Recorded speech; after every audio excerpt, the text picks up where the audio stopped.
Assalamualaikum warahmatullahi wabarakatuh. Perkenalkan nama saya Putri Sabina, NPM 1001401901920, Fakultas Hukum, Kekhususan Hukum Pidana, Universitas Islam Bandung. Di sini saya akan mempresentasikan hasil penelitian saya yang berjudul Kajian Kriminologi Tindak Pidana Kekerasan Gladiator yang dilakukan oleh pelajar di Bogor, ditinjau dari Undang-Undang Nomor 35 Tahun 2014 tentang Perlindungan Anak.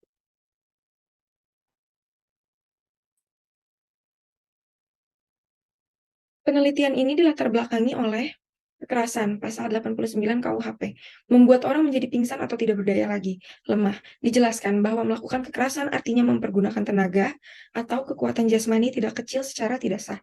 Misalnya memukul dengan tangan atau dengan segala macam senjata, menyepak, menendang, dan sebagainya. Gladiator, petarung di zaman Romawi kuno, yang melakukan pertarungan untuk hiburan umum. Namun kini kegiatan gladiator tersebut ditiru oleh para pelajar dan marak terjadi di Bogor, sehingga terjadi kekerasan antar pelajar, bahkan hingga menimbulkan korban jiwa yang dalam kasus ini dilakukan dengan cara terkoordinir dalam kegiatan yang ilegal, yang mana termasuk ke dalam tindak pidana, merujuk pada Undang-Undang Nomor 35 Tahun 2014 tentang Perlindungan Anak. Dari latar belakang tersebut, saya menyimpulkan dua identifikasi masalah. Yang pertama, faktor-faktor apa saja yang menjadi motif anak di bawah umur melakukan tindak pidana kekerasan. Dan yang kedua, bagaimana peran lingkungan sekolah, keluarga, dan pemerintah dalam membina anak dihubungkan dengan tindak pidana kekerasan gladiator yang dilakukan oleh pelajar di Bogor, ditinjau dari Undang-Undang Nomor 35 Tahun 2014. Di sini saya menggunakan metode penelitian, metode analisis data kualitatif, metode pendekatannya kriminologis, spesifikasi penelitiannya deskriptif analitis, dan metode pengumpulan datanya kepustakaan atau library research. Di sini saya menggunakan dua teori. Yang pertama ada teori differential association yang dikemukakan oleh Sutherland. Ia berpendapat bahwa perilaku kriminal merupakan perilaku yang dipelajari di dalam lingkungan sosial. Artinya, semua tingkah laku dapat dipelajari dengan berbagai cara.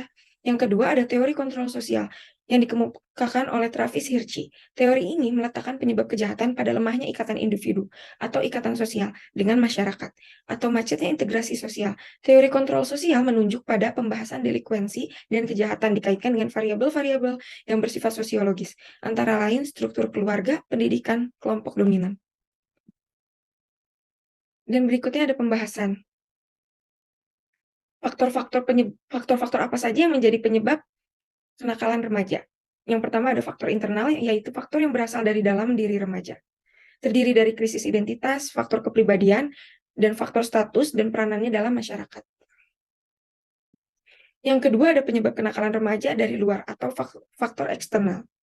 Yang pertama ada kondisi lingkungan keluarga, yang kedua kontak sosial dari lembaga masyarakat yang kurang baik, dan yang terakhir ada kesenjangan ekonomi dan disintegrasi politik.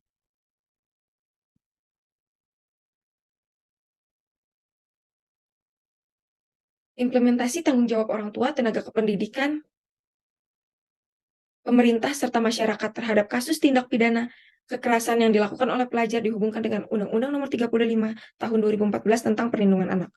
Berdasarkan UU Nomor 35 Tahun 2014 tentang Perlindungan Anak, Pasal 20, negara, pemerintah, pemerintah daerah, masyarakat, keluarga, dan orang tua atau wali berkewajiban dan bertanggung jawab terhadap penyelenggaraan perlindungan anak. Orang tua dan masyarakat serta pemerintah juga sangatlah berperan penting dalam meningkatnya kasus kekerasan gladiator di Bogor. Masih banyak orang tua serta masyarakat yang tidak memahami apa itu tarung gladiator. Penegakan hukum yang dilakukan terhadap pelaku tindak pidana kekerasan dihubungkan dengan UU Nomor 35 Tahun 2014 tentang Perlindungan Anak. Terdapat berbagai macam sanksi pidana bagi pelaku yang dapat dikenakan, tergantung dari bagaimana tindak pidana itu terjadi. Harus dari awal nggak? Cut aja ini. Halo? Cing lagi spesial, lagi ngerekam spesial. Kamu nelpon dia jadi berhenti tuh.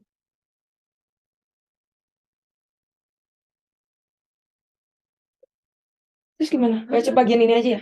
Udah aja nggak usah berhenti. Penegakan hukum terhadap pelaku tindak pidana kekerasan dihubungkan dengan UU Nomor 35 Tahun 2014 tentang Perlindungan Anak.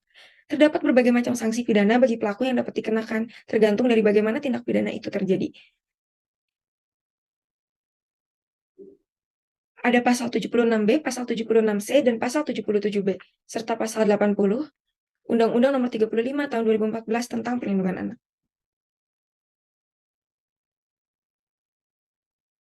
Kesimpulan yang dapat saya sampaikan, kekerasan yang dilakukan oleh anak atau remaja dalam tindak pidana kekerasan gladiator pada umumnya dibagi menjadi dua faktor. Yang pertama ada faktor internal, merupakan faktor yang berasal dari dalam diri remaja, dan yang kedua ada faktor eksternal. Faktor ini disebabkan dari lingkungan sekitar remaja. Masih belum optimalnya peran orang tua, tenaga kependidikan atau sekolah, pemerintah, serta masyarakat dalam mencegah tindak pidana kekerasan dalam lingkungan anak, padahal peran tersebut sangatlah penting dalam mencegah terjadinya tindak pidana kekerasan gladiator.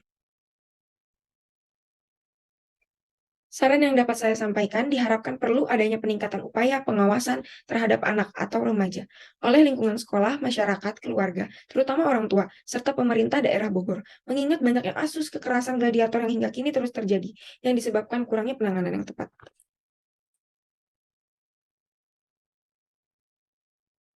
Cukup sekian dari saya, kurang lebihnya mohon maaf. Wassalamualaikum warahmatullahi wabarakatuh.